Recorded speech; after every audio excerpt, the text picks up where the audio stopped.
कि निवेश आते जाते रहते हैं, मार्केट घटता बढ़ता रहता है, अर्थव्यवस्थाएं सुधरती बिगड़ती रहती है। दुनिया आपको हर दिन जिंदगी के अनूठे अवसर देती रहती है, आपकी जिंदगी के हर दिन, परंतु प्राय हम उन्हें देख नहीं पाते हैं, लेकिन वे वहाँ होते हैं। और दुनिया जितनी ज़्यादा बदलती है और टेक्नोलॉजी जितनी ज़्यादा बदलती है, आपके और आपके परिवार के लिए अस्थायी आर्थिक सुरक्षा के लिए उतने ही ज़्यादा मौके होते हैं। तो अपनी फाइनेंशियल बुद्धि को विकसित करने का झंझट क्यों उठाया जाए? एक बार फिर मैं यही कहूँगा कि आप ही इसका जवाब दे सकते हैं। मैं जानता हूँ कि मैं क्यों इसे सीखता और विकसित करता हूँ।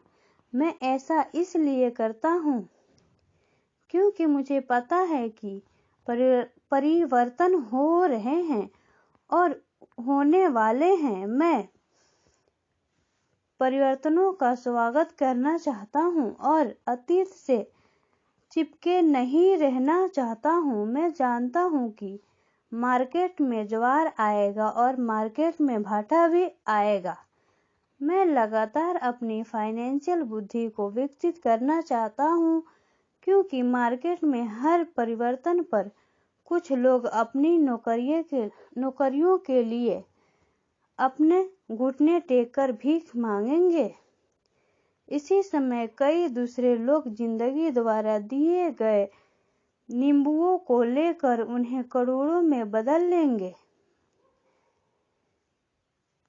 और हमें यह नहीं भूलना चाहिए कि हमें कभी कभार जिंदगी नींबू दे देती है।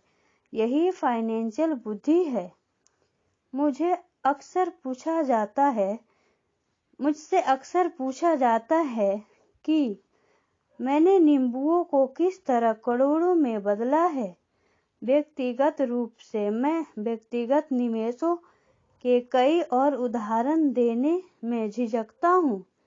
मैं इसलिए झिझकता हूँ क्योंकि मुझे डर है कि मुझे बड़बोला या अपने सेखी भगाने वाला कहा जाएगा।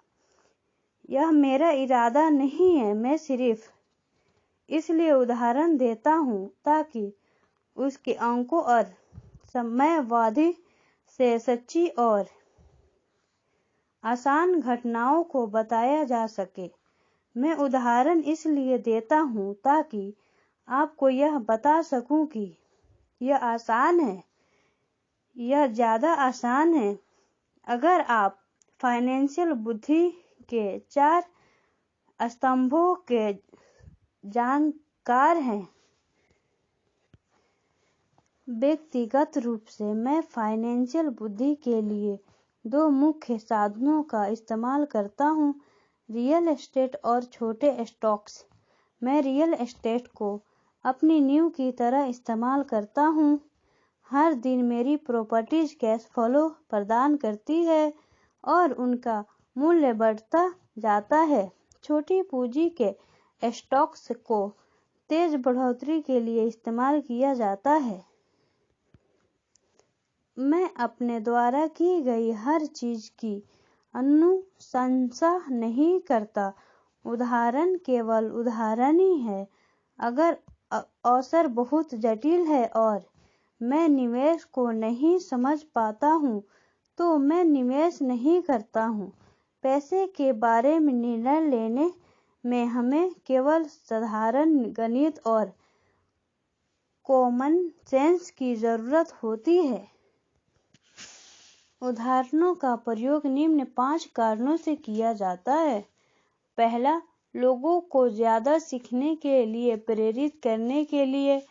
दूसरा, लोगों को यह बताने के लिए कि अगर नींव मजबूत है तो पैसे का महल बनाना आसान है। तीसरा, यह बताने के लिए कि कोई भी ढेर सारा पैसा बना सकता है। चौथा, यह दिखाने के लिए कि आपके लक्ष्यों को हासिल करने के करोड़ों तरीके हैं। 5वां, यह बताने के लिए कि यह कोई रॉकेट विज्ञान नहीं है। 1989 में मैं ओरेगोन के पोर्टलैंड में एक खूबसूरत जगह पर जॉगिंग किया करता था। यह एक उपनगर था जहाँ छोटे छोटे घर बने हुए थे। वे छोटे और सुंदर थे। हर कहीं मुझे बिकाऊ है के बोर्ड दिखते थे। टिम्बर मार्केट का बुरा हाल था। स्टॉक मार्केट में क्रैश हुआ था और अर्थव्यवस्था में मंदी थी। एक सड़क पर मैंने एक बिकाऊ है का बोर्ड देखा जो वहां काफी लंबे समय से लगा हुआ था। यह पुराना दिख रहा था। एक दिन इसके पास से जॉगिंग करते समय मेरी मुलाकात इसके मालिक से हो गई जो परेशान दिख रहा था। मैंने पूछा, आपने अपने घर की क्या कीमत लगाई है? मालिक घूमा और कमजोर मुस्कुराहट के साथ कहा, आप कीमत लगा ले। यह 1 साल से ज्यादा समय से बिकाऊ है और अब तक कोई इसे देखने तक नहीं आया है। मैं इसे देखता हूँ, मैंने कहा, और आधा घंटे बाद मैंने इसे $20,000 में खरीद लिया, जो उसके द्वारा मांगी गई कीमत से कम थी। यह 2 बेडरूम का छोटा सा सुंदर सा घर था जिसकी खिड़कियों पर जिंजर ब्रेड का ट्रिम था। यह 1930 में बना था और इसका रंग हल्का नीला था। अंदर एक सुंदर चट्टानी अनगिठी थी और छोटे छोटे 2 बेडरूम थे। यह किराए पर देने के लिए एक आदर्श घर था। मैंने मालिक को